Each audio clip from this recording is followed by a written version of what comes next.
Following the Electoral Commission directive, the National Unity Platform presidential candidate Robert KYAGULANYI Sentamu, who was holding campaign meetings in Rakai, Lyantonde and Chotera, immediately said that this was directly intended to interfere with his campaign efforts so far. You all remember when Museveni castigated the Electoral Commission, they summoned us. They did not summon him because they have double standards, and yet he was having processions and rallies just like anybody else. Now, after Museveni finished his campaign in Masaka, in Wakiso, and other places of Kampala, he instructed the Electoral Commission to ban campaigns. And now, because we are going to Masaka tomorrow, they came out to ban campaigns. All these other districts that they're adding on, that is just a proxy. They just want to sanitize their wrongdoing.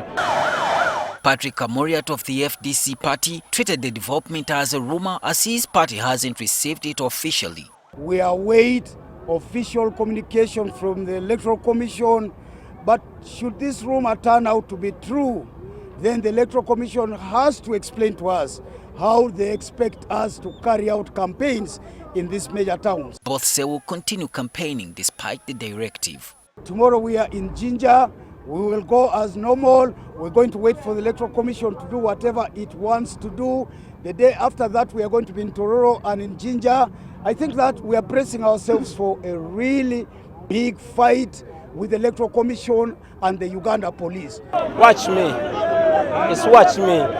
Like I've always told you, it's going to be a rubber dog style. Just watch me. Interestingly, the National Resistance Movement claimed it had been taken by surprise and is concerned by the development. Let me hope they have not included the areas we have not covered, because we are remaining with the Mukono, where we plan to be tomorrow. We are also remaining with the Kampala, where we wanted to end our campaigns.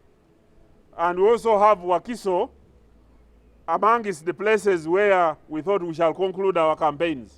According to the party information director, EMMANUEL Dombo, their candidate Yoweri Museveni has been adhering to all guidelines intended to stop the spread of COVID-19. It is only President Museveni who has sustained compliance of